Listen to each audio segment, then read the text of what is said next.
Netcasts you love. From people you trust. This is Twit. Bandwidth for iOS today is provided by CacheFly at CacheFly.com. Search Google straight from your iPhone or your iPad keyboard. Wow. And there's a space for us, and I'll show you how to make one. And I will make you fall in love with your photo roll again. Again on iOS Today. iOS Today is brought to you by Veridesk. Veridesk easily converts your existing desk or cubicle into a standing desk, so you can switch between sitting and standing to stay fit and active at work. Learn more at veridesk.com. That's V-A-R-I desk.com. And by PillPack, a full-service online pharmacy that combines modern technology, convenient packaging, and personalized service to make your life easier. Visit PillPack.com/twit to save $20 on vitamins and OTCs when you transfer your prescriptions.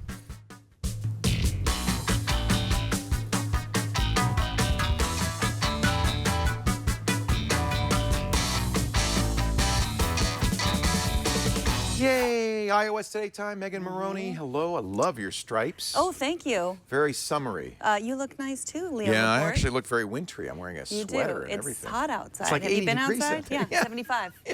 It's hot. Oh, I like how you look at your watch. You go 75. My Apple Watch. We're going to talk about Apple Watches. We're going to talk about phones. We're going to talk about iPads and Apple TV. Apple TV. Apple TV. There it is, the Apple it TV.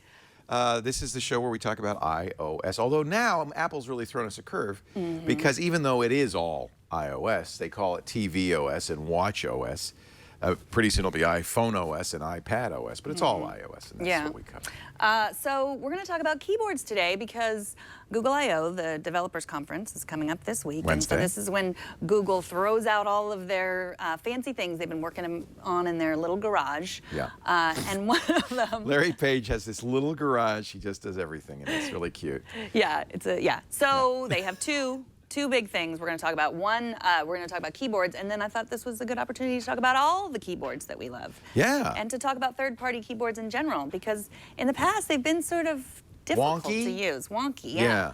I was really excited. For my actually biggest complaint about using the iPhone was the keyboard was hard for me to use. Look, I mean, I have sausage fingers. It was just hard for me to use. I never typed well. I didn't like the fact that it was always uppercase, even when you were in lowercase or uppercase. You couldn't tell easily what the state of the caps lock was. And I felt like it could be better. And lo and behold, when iOS 8 came out a couple of years, is it now a couple of years, almost 2 years ago, they allowed third-party keyboards. Now, I was excited. I immediately installed Flexi and SwiftKey and all the Swipe and all the other keyboards. But it seemed like the support was kind of half-hearted.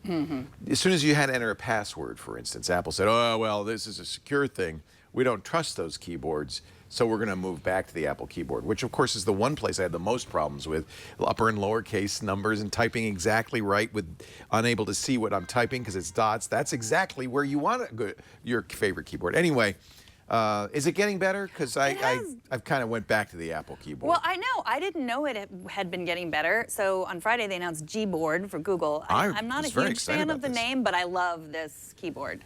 Google's made keyboards for Android for a long time. Yes. And what's funny is this keyboard that they just made for iOS is so much better than the Android keyboard. It's crazy how much better it is. I mean, it's better than the iOS keyboard and it's better than the Android keyboard. And so help me, because I haven't used it. So help me. Let me launch an editing program and show me how to use Gboard. Okay. So yeah. First thing we're going to do is install it. First, you got to install it. You've already installed it, right? Well, let me walk through that process just in case people don't know. By now, you probably figured this out. You go into Settings, and in Settings, there's an entry for. Oh, I'm in it already, but there's an entry. First, you have to install it before you go there, right? You download it. Download it. They could figure that out. You download it. In this case, you're looking for Gboard by Google is what you're going to download. Then you go into Keyboard in the general settings of the Settings application. And the very topmost thing will show you available keyboards. Now, if you've downloaded it, it will show up in here. But it won't necessarily be enabled. You have to add new keyboards. Look for the keyboard that you added. In this case, you're also going to see a variety of other languages. Don't recommend that. I do recommend, though, one of the languages will be emoji. And if you haven't added the emoji keyboard, this comes from Apple. You should absolutely have at least English and emoji. But you'll see there are other keyboards you can add. And there is one more step you want to take. Allow full access. By default, the keyboard doesn't have full access. That means, I don't know, it means it can't see what you're doing on the screen, and that's for privacy reasons. Watch what happens, though, if you whoosh back. As soon as I say allow full access, it gives you this warning. And this is, I think, one reason a lot of people don't use third-party keyboards. Full access allows the developer of this keyboard to transmit anything you type, including things you previously typed with this keyboard. This could include sensitive information such as your credit card number or street address. So by allowing this, and Google does the same thing on Android, by allowing this, you just need to understand you're trusting this keyboard. I think this is a little bit over the top because you're trusting everything you use not to send that information back, right? And you have no way of verifying it. We expect Apple to verify it when they approve the keyboard. Into the App Store. Into the App Store. So this is one of those warnings where, what are you going to say? Oh, well, never mind then. In the beginning, I did. You know, it's very scary. It's one of those things that if you're, you think, oh, allow full access. That sounds very frightening. But yeah, do it. You're always going to allow it because otherwise you can't use the keyboard. Right. And So you want to use Gboard, so allow it. Let's see Gboard. Sure. Now, you're going to show me how to use Gboard. So I've enabled it. I've allowed full access. Let me go into my editing program, and I'll just go. So it would work in an editing program. It works in messages. It works in email. Oh, it looks very different search. right away. Wait a minute. This isn't it, is it? No, that's the Jiffy keyboard. Okay, so I if have you want some to other switch keyboards. switch between, you just touch those globes. That globe will give you different keyboards. Now, the best thing to do is hold it. To see all of them. Can you see all of them? Oh, man, I am in a happy position here. So you've installed it, right? Yeah. There it is. There it is. You know by the G, the little G icon. Okay, so there. tap the globe until you get to the G. Yeah. So this is my favorite part of the keyboard. There's a lot of great features. This is my favorite. You can search straight from that G. So you just hold it. Tap the G? Tap it, and then you can search. Oh, and because it said change outdoor light bulbs, it's the first thing it says is, well, you want to search in the text that's already there. Yes. That's really nice. But then there's some other things I might want to search for, weather in restaurants, or let's search for Hamburg hats, because God knows the world doesn't have enough Hamburg hats. And then it shows the cards. Like if you use Android, you're very familiar with these cards, Right. or Google Now, Right. so you can search those. Can I see images? If I tap the image button, can I get, oh. Yes. I want to insert this copied. Now, what do? It says type, And tap then- above to paste. And then paste it.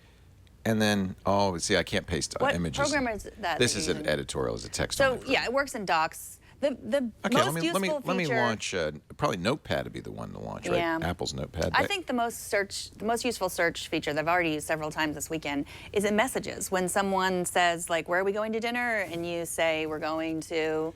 Let me try New York that. or pizza. We're going to Sardi's. Okay, and then I hit return.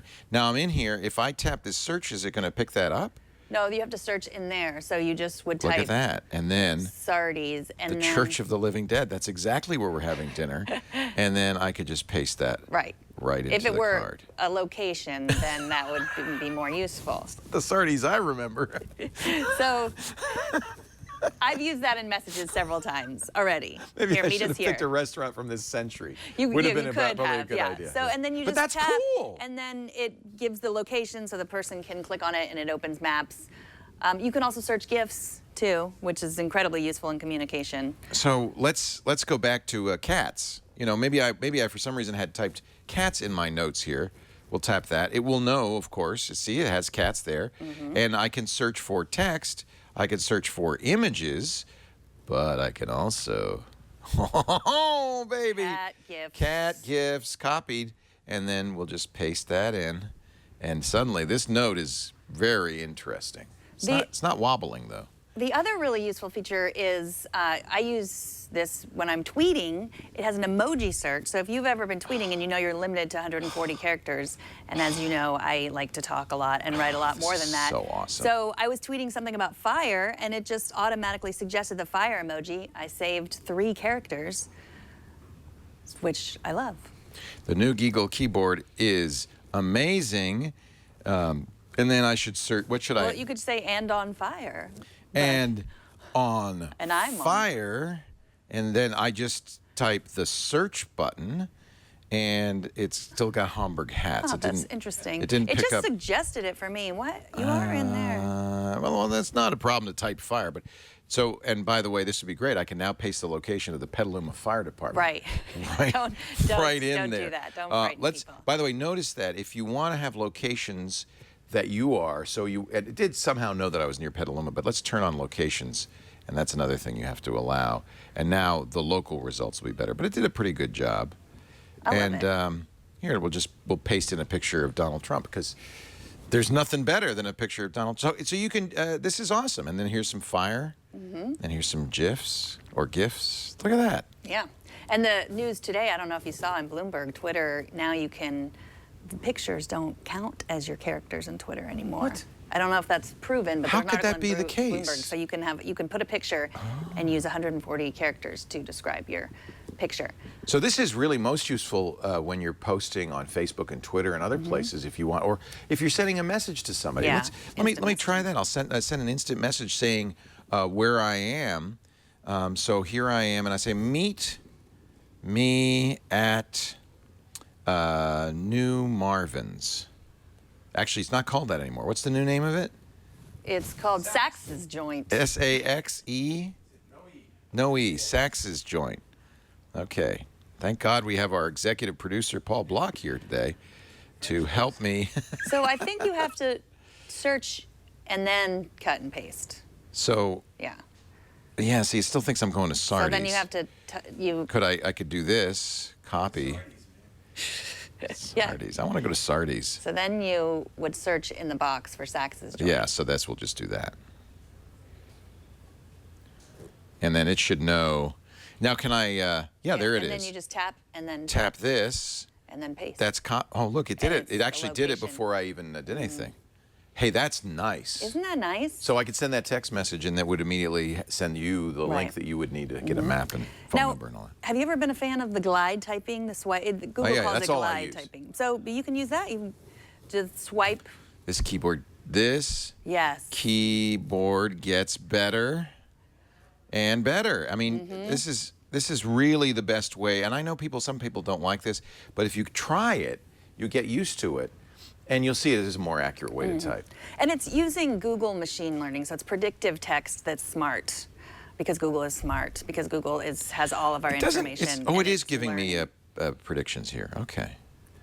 Boy, you know what? I'm really feeling like this is the best keyboard ever for iOS. And I think, I mean, if you're a privacy, let's see, aficionado is the word. Maybe this isn't, because maybe you don't want to be giving more information. But with Google Photos and search, and I'm all in with Google. I'm okay with it. What are other there's other features? So I've got emojis still. I haven't given that up, so I don't have to have a separate No, you've emoji given keyboard. nothing up with You've this, given nothing. I except go for back your to the app. personal information. If I, except for your life, if I go back to my Apple keyboard, I feel a little bit like, well, wow, this isn't enough. I need more to do this. So this is good. This Okay, is so good. let me ask you a question. So have you ever had the problem with third-party keyboards? Like you were having a little bit like, oh, I have to cycle through I don't all like of them. that. Yeah. You can make one Your default? primary. Yes. Show me how to do that. That's a really good, I was hoping you'd ask that. And I did it this Hey, how morning. will I make one of these my Okay. primaries? Okay, so you go to the settings in the keyboard settings where you were before. Yeah. And then you hit edit. Edit. Yeah. And then, so I can move Gboard. So whatever's on I the top pull- is your yeah, first choice. to that one. And like I want Bitmoji, of course, because you know how much I love the Bitmoji. Now I'm going to delete Apple's keyboard. That's what I was going to say next. You can What- just delete it if then you I never won't want to see use it again? You won't see the English keyboard. You'll never see it again. I don't know how you get it back is the only problem. No, I know how you get it back. We wouldn't want to do that. Just go back to add new keyboard, and if you add English, it doesn't say Apple's keyboard, but that's what English is the Apple keyboard. Right. So that's how. I you mean, add unless it you back. speak Spanish, then Well, it's don't still add say English. Spanish. Yes, add Spanish, Catalan, or Castilian, or whatever language you prefer. Right. Hey. Isn't that exciting? Now, does that mean when I type passwords, it's not going to do that stupid thing where it goes to the Apple keyboard? I hope not. No. That'd be nice. Very good. All right, so I feel Gboard, like, that sounds yeah, like that's our favorite. We should just stop. But I don't. You know how I'm a fan of the Bitmoji. I That's love another it, third-party and that's one keyboard. thing Google can't do. Right. So the Bitmoji is it's an app where you create a version of yourself. As I did, on your behest, at your behest. Yeah. So if you watch us, you've probably seen it before. But so if I want to get to my Bitmoji keyboard, here's my Bitmoji keyboard. So Yeah. if I want to say anything, tweet anything, these are the ones I use the most. Apparently, I cry a lot and hate Mondays. So let's see. It is Monday, you know, so I know. it is appropriate to use And that then just now. paste. So I probably will tweet that because why not? Why not? Rainy days and Mondays always. So that's another keyboard that I really like. You make your own Bitmoji.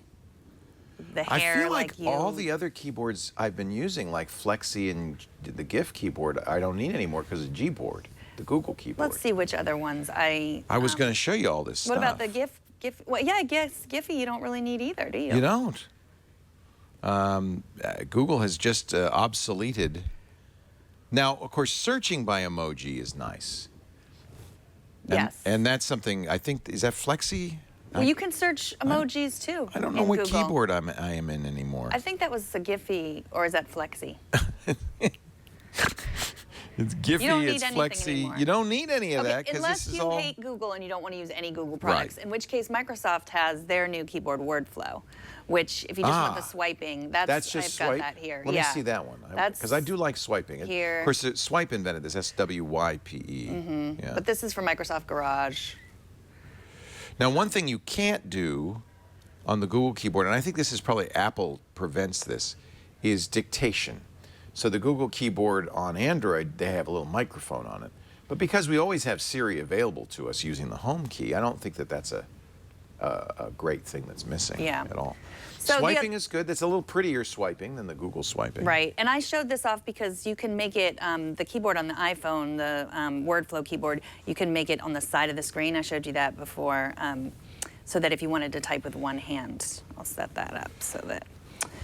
Wow, there's a lot of settings in Gboard too. We didn't really go through those, but I just opened up the settings. Oh, you know, that's another interesting thing that, look, it blocks offensive words by default. I always turn that off. Yeah, 'cause you like every to curse. time I keep saying, you know, duck off. And I don't like that. Because people are puzzled Exactly. why I keep talking about Right. mallards. You need the block offensive words by default in your brain.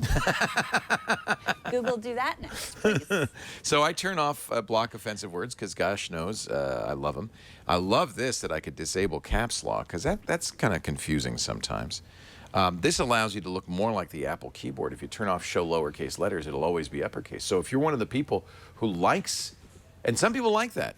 Marco said, I turned off that feature. If you like the all uppercase keyboard, you can do this. I'm not sure what the dot shortcut means. Double tapping the space bar will insert a period followed by a space. Oh, I do like that.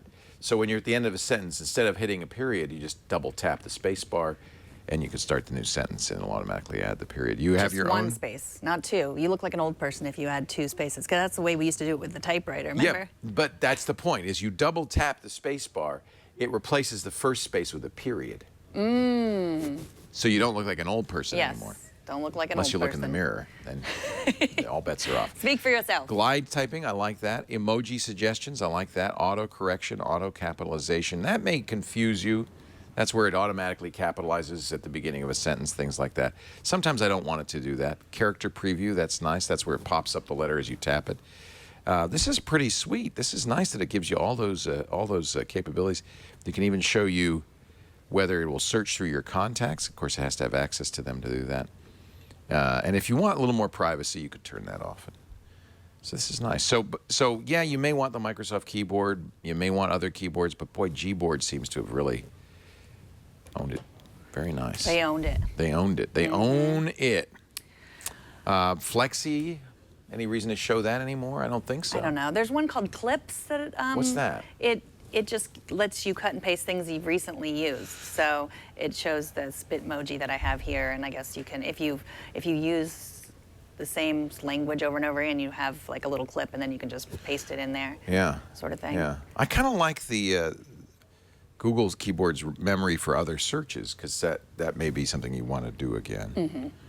This is pretty sweet. If we've missed a keyboard, let us know. Email me at megan@twit.tv, yeah. and if there's one that you find Google indispensable. kind of shut the market down, didn't they? I guess, yeah, they did. Wow.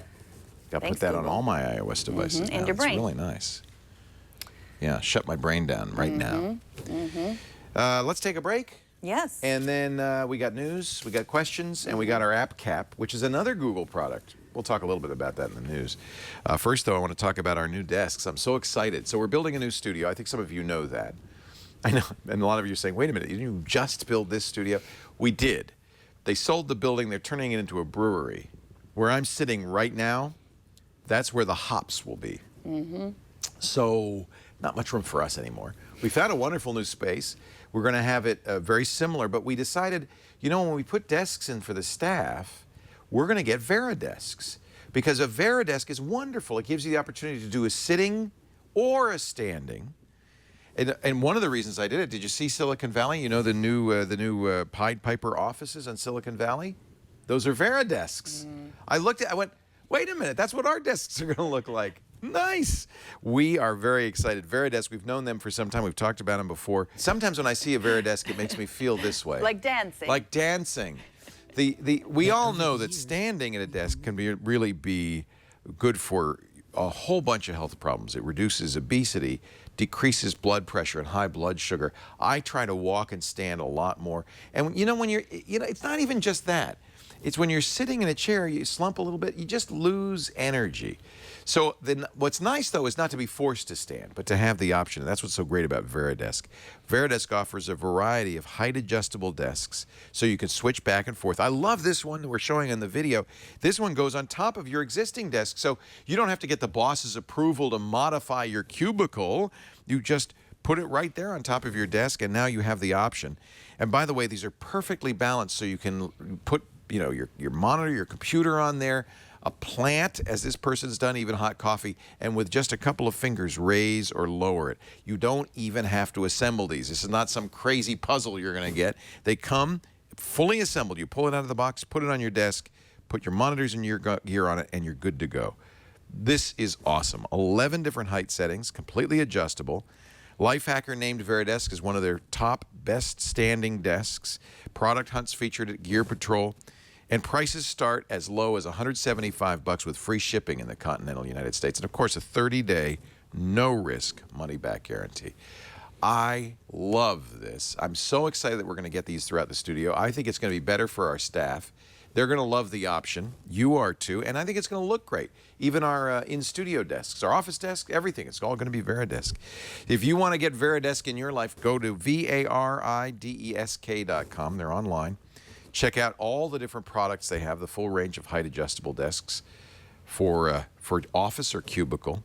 And make sure, though, because I want them to know that you heard about it on Twit, and thank them for helping us with our new studio. varidesk.com. Veridesk.com. Work sitting, work standing. Are you excited? I am excited. Your desk is going to be that way, too? I like standing, and then sometimes you come in and say, you You're got to tired, sit I want to down. sit. I like the this. option. I like the options, too. And these are just so simple. They just go, it's so great.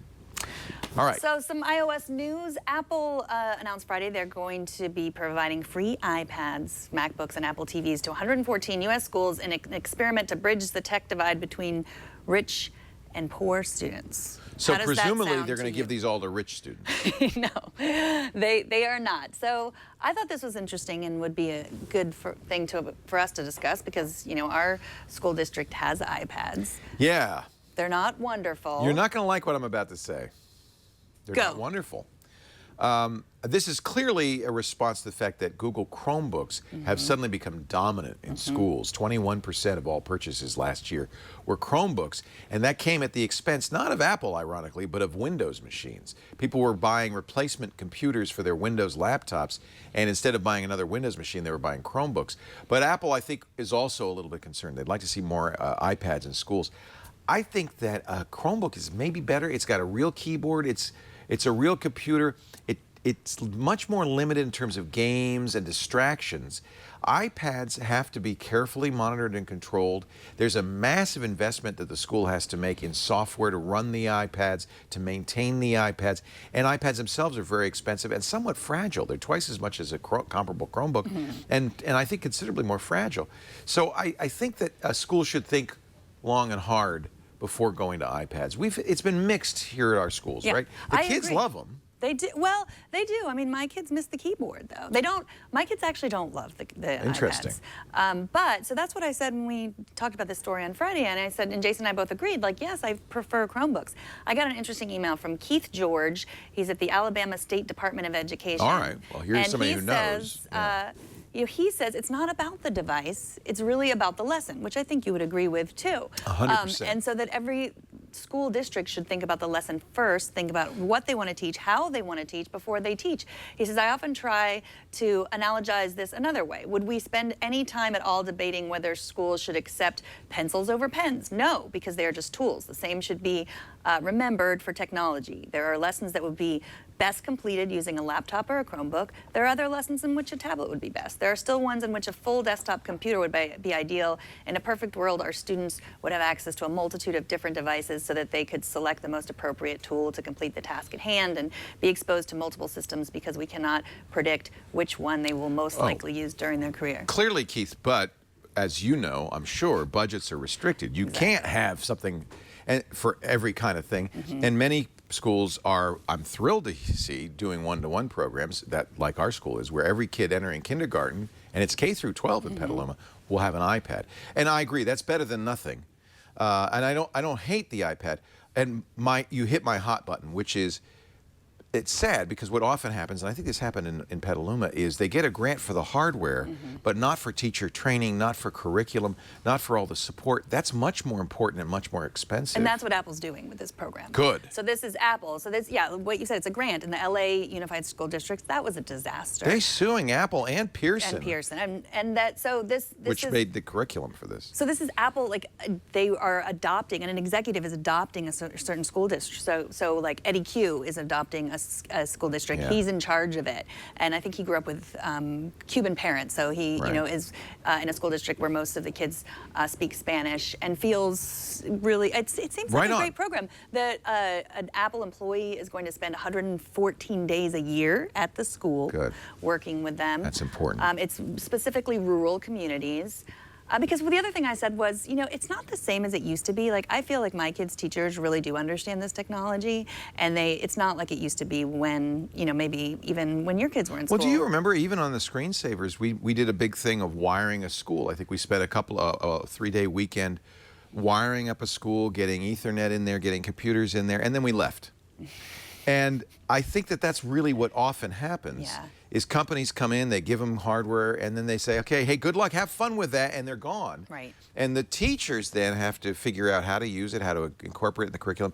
And very often what ends up happening is that these new computers or tablets end up in the back of the class, collecting dust. Maybe if they're lucky, there's a kid in the class who's, you know, a smart kid. I talk to a lot of kids who are the IT department for their schools because schools don't get any support. So I'm thrilled to hear that Apple is doing the most important thing. It's not just providing the hardware, but the training, the support, helping schools get going with these things. Because I do think it's important for our kids to be exposed to technology. And I agree with Keith when he says we don't know what kind of technology the kids will be using in 10 years. How could you know? And certainly it won't be what we're using today. Right. But the most important thing is getting them comfortable with technology and understanding both its power and its limits. Right. And I think that's, to your point about Chromebooks being cheaper, that's another reason why they might be the better tool, because, you know, you change them out, whereas an iPad is more expensive, more of an investment. You know, It's up to each school, Right. and they need to know what they can do. And if you happen to have administrators who know and understand iPads and the IT requirements, and you have teachers who know and understand it, and there's curriculum, get an iPad by all means. But I feel bad because our school district was funny because they only had one Chromebook, I think, for every 2 kids or every 3 kids. There wasn't a one-to-one program. I think that didn't work so well, right? No. We ended up getting Michael his own Chromebook because it wasn't, they're a couple $100. Right. I do notice that he uses the iPad a lot more than the Chromebook, so. Well, Wi-Fi is also an issue, and this That's program right. is doing some That's right. interesting things, like they're in neighborhoods that don't have good Wi-Fi. They have equipped school buses with Wi-Fi, and they're think that's parking them interesting. in those neighborhoods. Wow, that's really interesting. So yeah, but again, this is a 3-year program. What happens after 3 years? Right. We're not sure. So, Right. Google Spaces launched today. Do you want to wait to talk about that? Yeah, that'll be my app cap. Okay. So we'll give you a little Stick around for demo. that. This is very interesting. Google is doing something so strange because, of course, their big keynote is Wednesday, and you know how Apple is. They throw away the key until the day of the keynote. We're going to actually announce it.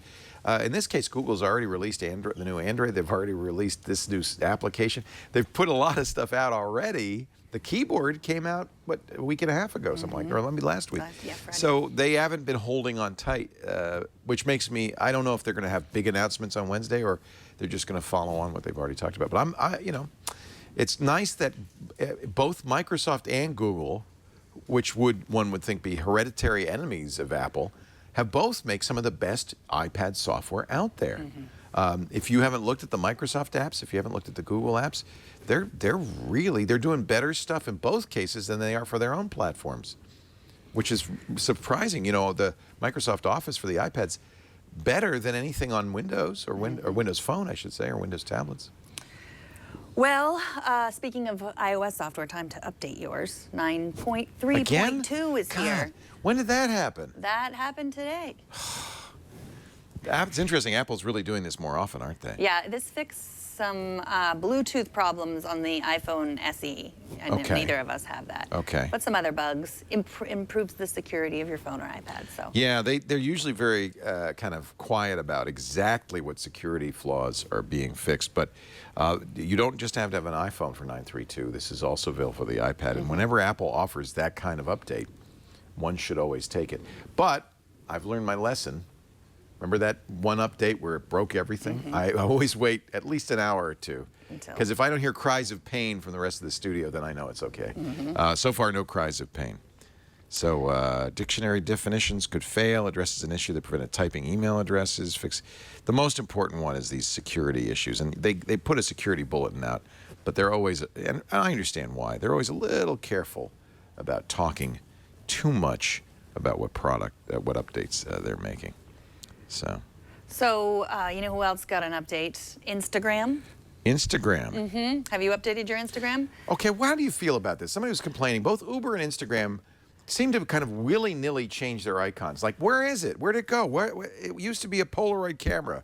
Now what is it? Well, I don't have it on the iPad because there's no iPad version well, now of this. it is this It's on the iPhone. sort It's this of colorful, abstract. this thing right here. It's got 80s colors in it. I don't love it, I will tell you. I don't love it. Because it was that old-fashioned camera I like that everybody loved. And, like you said, Uber changed their icon too, and we got used to it. I think But this we're is interesting. conditioned to find, especially on the iPhone, you're conditioned to find your app by what the icon looks like. And if you don't have that, you got to search for it all over again. I guess its position on the screen kind of gives. And there's a couple of new features. You can now message somebody from their picture, which is interesting. Facebook owns Instagram, remember, and so I think they need to be a little judicious. They've been adding capabilities. They added longer video like a month ago. I think that's so they can put more video ads in there. But they still didn't update the See that? the iPad app. It still's ugly. But you can message somebody directly there. You can. See that? Is it here? No, cancel. Right there next to the comment box. See that arrow? Now you can share this I could share that with you. somebody. Yeah. So you could say, hey, don't you love this video of somebody bicycling as fast as they can? And then you send it. And boom. And I'm going to send You have wait, a I group don't know called who that- Awesome? I don't think you know should have a who group you- called Awesome. I don't know who the other people in that group is. It's Just send you it. and It doesn't someone else. matter. We're all friends now. All right. 2 more people. Renee Ritchie. Oh, is in it's that an group. Instagram group, so it's not gonna. You know, you have to go to Instagram to see it. So, Yeah, it's Renee Ritchie and one other person. Yeah. So Poor Renee. He's gonna wonder why did. No, he's not. Because you know it's what? probably not the weirdest thing He's you've done. totally used to this. Yeah. We do this to him every Monday. So yeah, I think it's interesting because we're so attached to Instagram. It's so personal, and then it's like, oh, God forbid they change. It is, because Facebook changes itself all the time, and we don't freak out. But Instagram seems somehow more mine, right? More my app, and because what you see in Instagram is exactly who you follow, and it's different from everybody else's Instagram, and I just feel like it's a more personal app. Yeah. All right, we got a question. You ready? Yeah. Ben from Omaha writes, I have duplicate contacts in my iPhone. How do I get rid of them? No, you can't.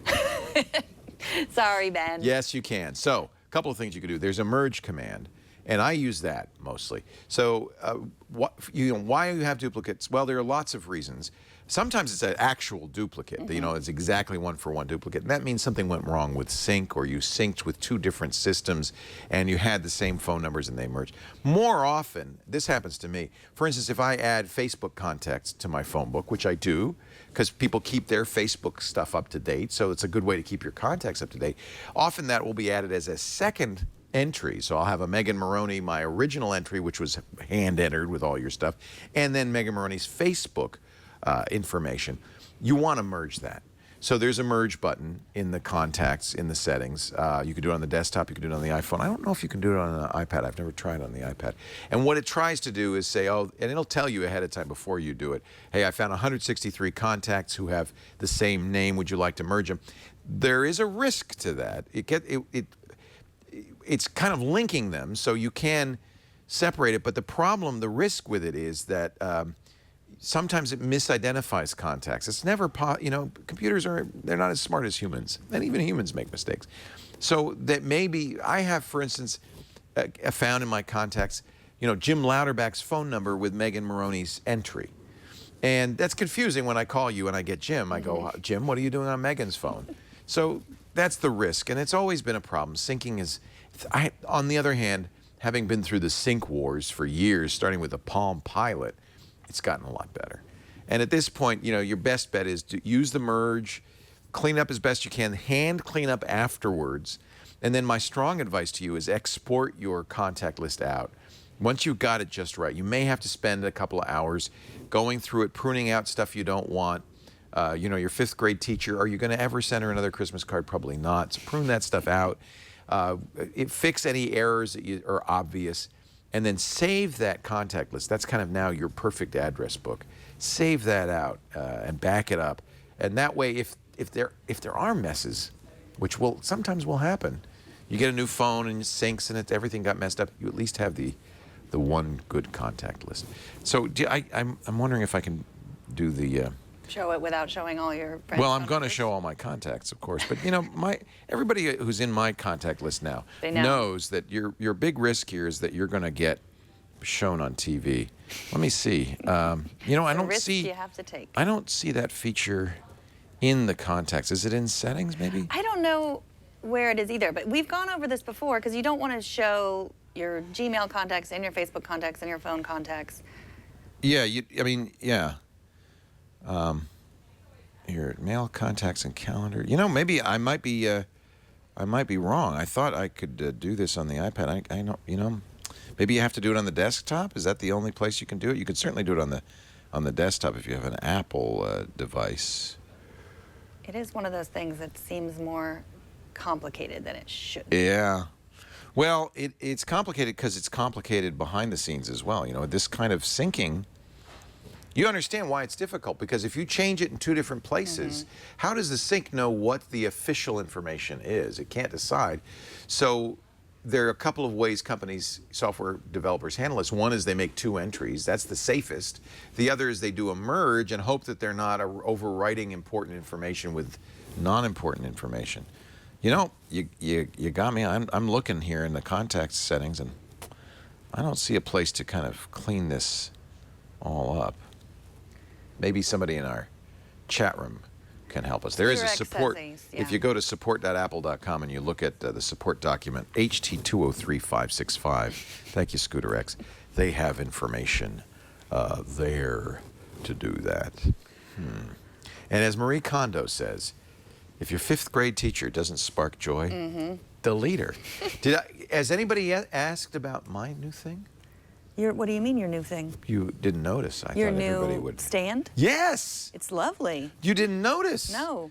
Let me show you. This is the brand new Logitech stand. It's called the Base, B-A-S-E, and it's really interesting. So, as you know, this is only for iPad Pros, okay? As you know, the iPad Pro has this little smart connector on the bottom, and the only way we've seen this so far is for keyboards, but it isn't the only way it can be used. That smart connector has all sorts of potential. One of the things it can be used for is charging. So this Logitech stand called the Base, you put the lightning connector not into the iPad but into the stand, and now when I put my iPad into the stand, and by the way, it's very easy to get it right because of magnetic connectors. See how it kind of goes in there? It's now charging. So this is a very nice stand for your bedside, maybe your desk. I think it'd be great if you keep an iPad and you have it on your desk. This would be a great place to put it. You could put a clock. There's lots of nice iPad apps you could put up there. And because it's charging, it's going to stay charged. You could have a screen, up there all the time, a dashboard or whatever. And it also has another feature, which is it frees up your iPad's lightning connector. So if you have a pencil, you can charge the pencil because it's always there. Or maybe that's your Ethernet connector. Or let's say you're importing pictures from your camera card. You still have this lightning slot available, and it's still charging thanks to the connector in the back. So again, it requires an iPad Pro, and that's because only the iPad Pro has these smart connectors on the bottom. But I love it. Could you use the big iPad Pro with that? One size fits all. So yeah, so it doesn't matter. The iPad Pro, big one or the little one, will fit into this. And now there's a couple of negatives. It is expensive. It's $100. The other negative is only one angle. That's it. This is, I think that's part of the price that you pay for this really nice design. This is kind of aluminum, molded aluminum. It really feels good.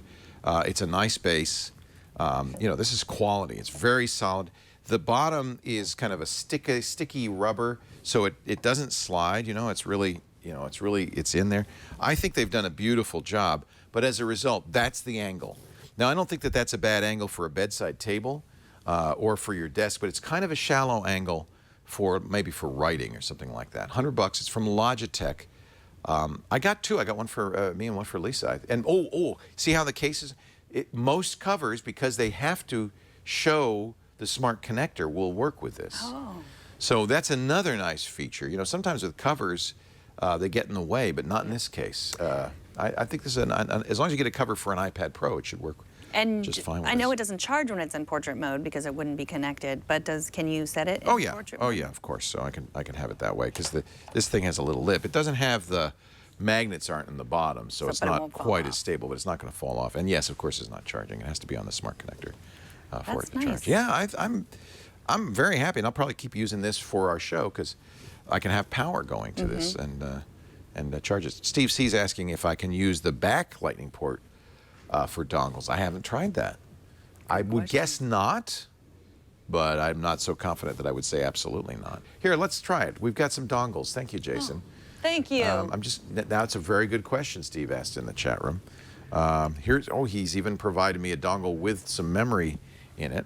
I bet that, okay, what do you want? You're going to take odds? I say no, because you said no. I'm thinking not, because that would be kind of weird. The thing is, Apple hasn't been very clear about what this smart connector can and can't do. I do believe data can come through the smart connector, but that's the question mark. I'm so worried about your coffee mug right there.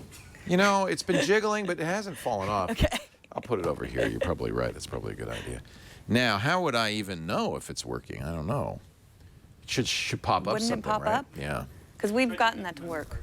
Yeah. Taking out the memory card and putting it back in. Yeah. Okay, let's try that. That's a good idea. There's something on the card, right? Yeah. All right. Yeah. I don't know what. That's exciting. Oh, that's fun. Naked pictures of your dog. No.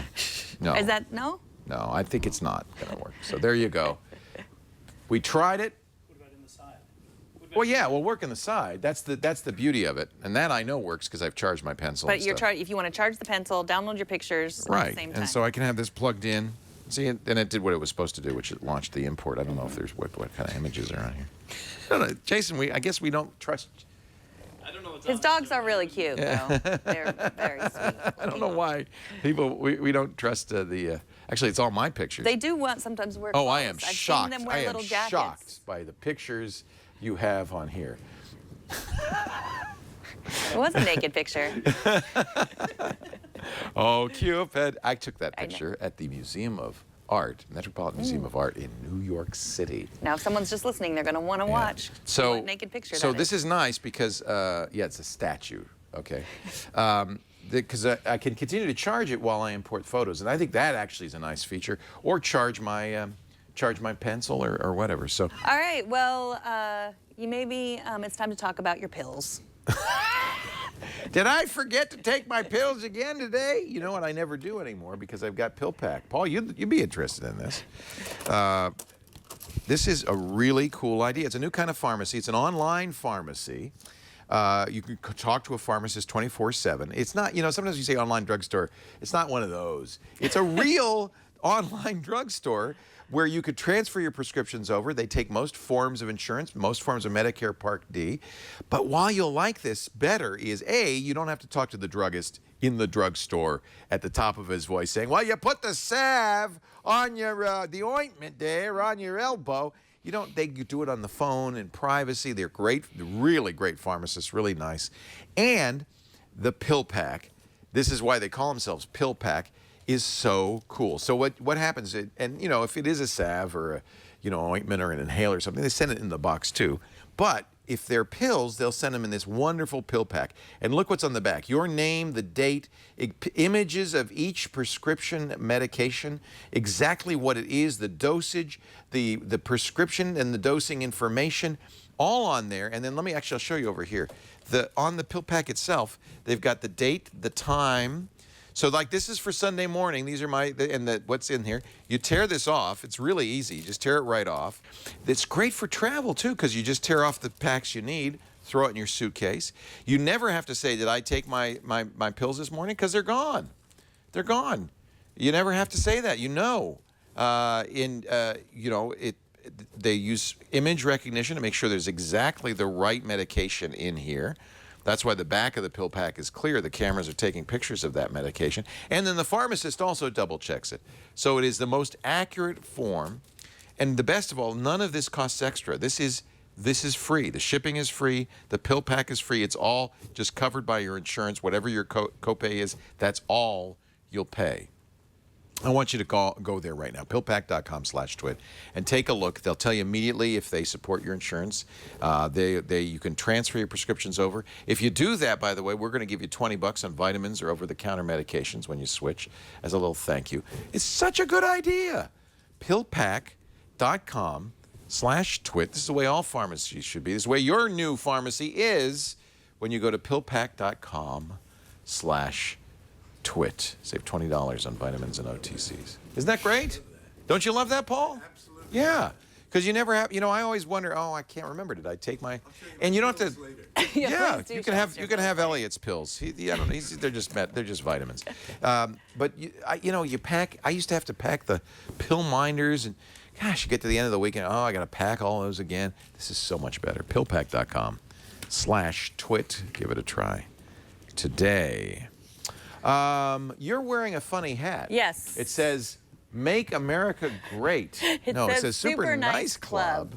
Yes, This is the part in the show where we wear hats and we talk about our favorite cap. You know what my hat says?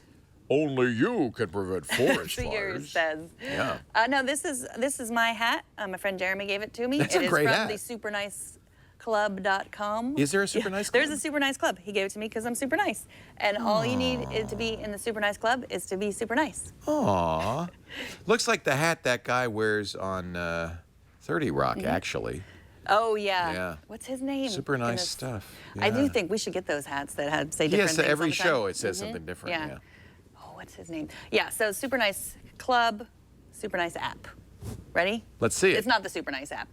This is called Forever. That's not what it's called. What is Forever this and called? ever and ever. I love it so much. You will never, ever... For every. For That's what it's every? called, For Well, every. no wonder you're confused. So, what does that mean?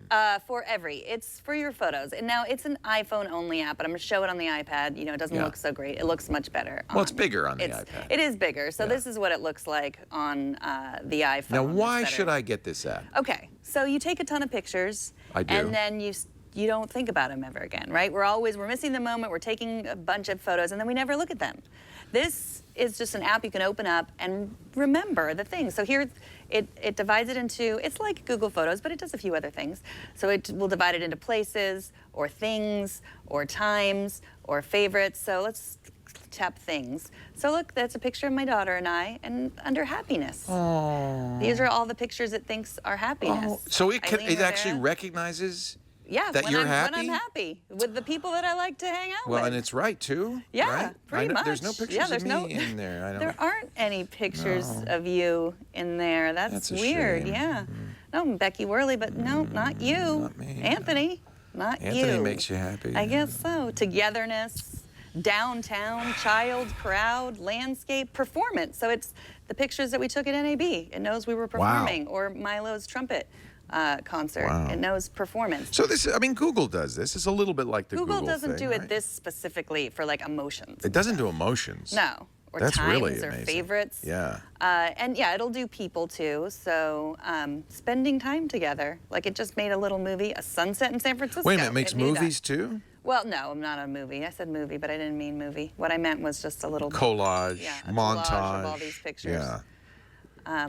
Yeah. That's pretty neat. So for every, you can also tag people in it. It does remind me a little bit of the Google stuff. Right. So like here's Padre, and I can tap that. I have 12 pictures of Padre. Well, that's interesting because those are not pictures of Padre, but this one is. And then I could.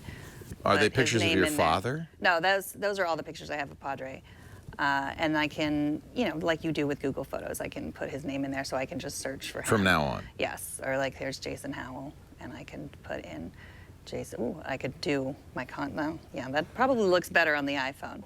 But yeah, I would search for my contacts, and I would put that Neato. in there for every.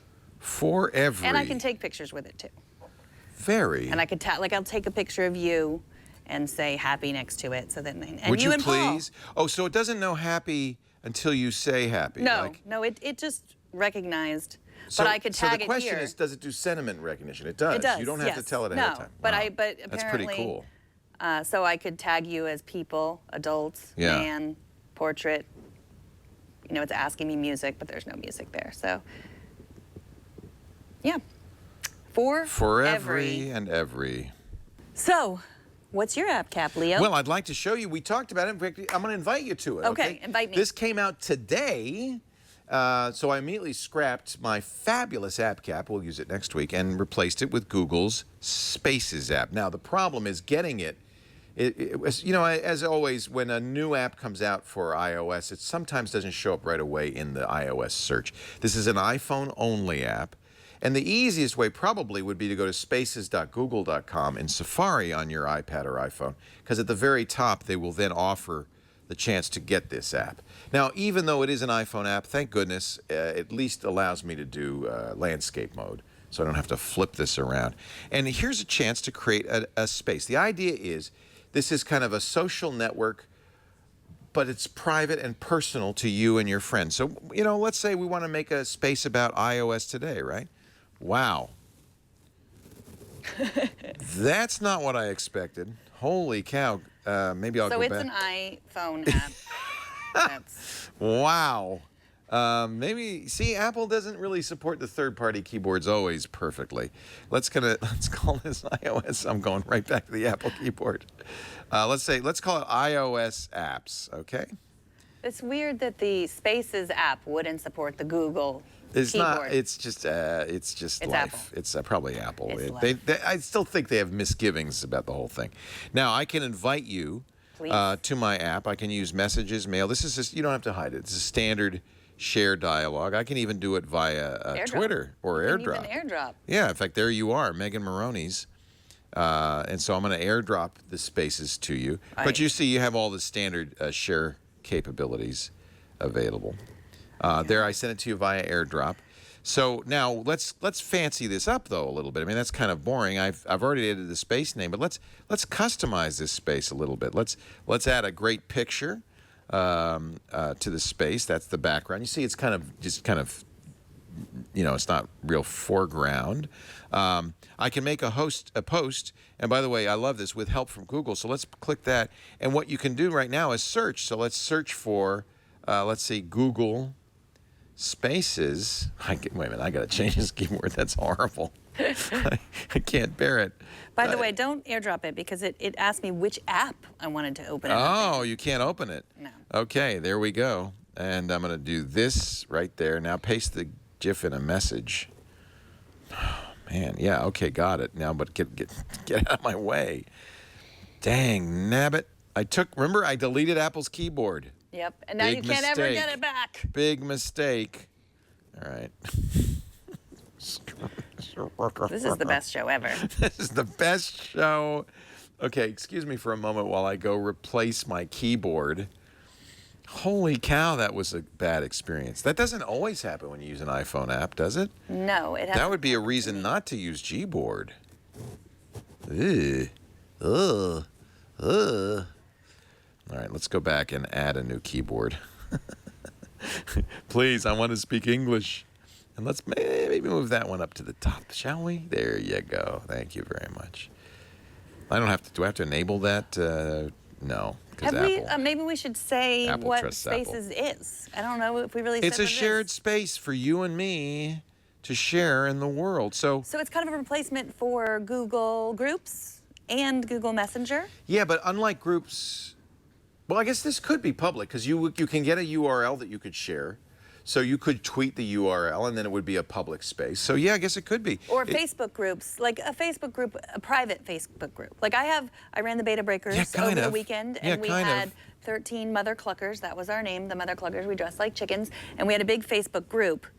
But we also used Facebook Messenger to communicate with each other. And they were two separate things. So I think what this is trying to do is have it be one thing.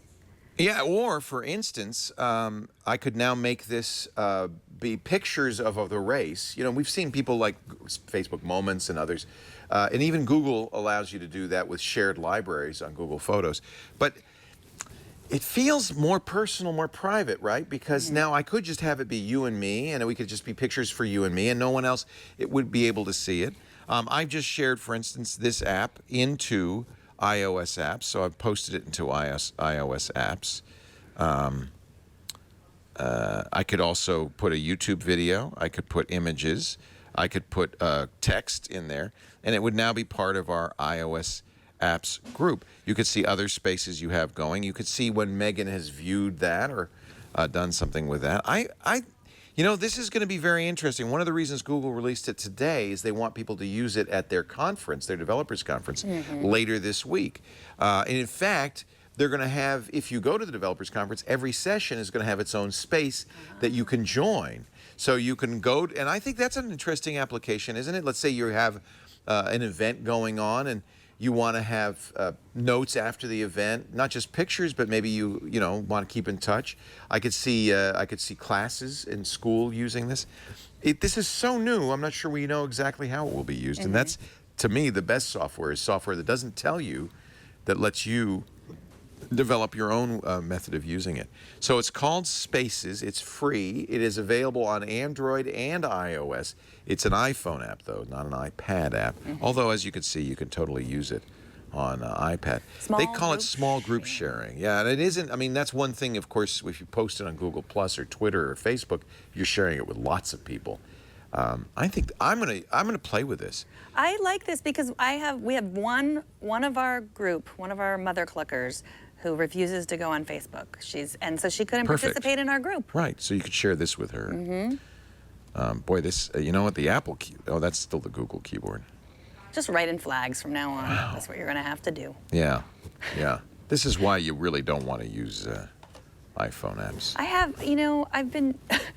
I've been using the Google keyboard all weekend, and I haven't had problems, but I haven't been doing things inside of apps like this either. This is an iPhone app. Use it on the iPhone. Right. Right. Small group sharing. Spaces. You mean the Spaces, not the Google keyboard? No, the Google I think that's a sign that we're done. I've lost the ability to speak English. Is that what you mean? Yes. There you go. Oh, yeah. That was another good hour spent learning. An hour you're never going to get back. You're not going to get it back. Too late now. But I hope you enjoyed it. I did. I certainly did. Why wouldn't you, right? Yes. And we hope you'll come back. We do this show every Monday. Now, we have a difference of opinion. Megan thinks it starts at 12:30 Pacific, 3:30 Eastern. I think it starts at 1:30 Pacific, 4:30 Eastern. So it'll be somewhere in the area there. Yes. And you can download it. You can subscribe to the show. That's the best way to get it. Don't even worry about when it starts. twit.tv/iOS. Get it at all your the leisure. ways to subscribe. Yeah. And yeah, you want to probably subscribe to the video so you can see our awesome hats. A lot of people listen only, but I think that video is useful. You know what I would do, and it's up to you, but if your bandwidth is not a concern, download the video. You can always listen. And then, but if you wanted to see something, like the naked picture we showed earlier, you could get to it. You could. So yeah, you could listen while you're driving and then go back later and fast forward. Rewind. It's a statue. What happened? It's art. It's art. And so is the show. Thanks for joining us. We'll see you next time on iOS Today. Bye-bye.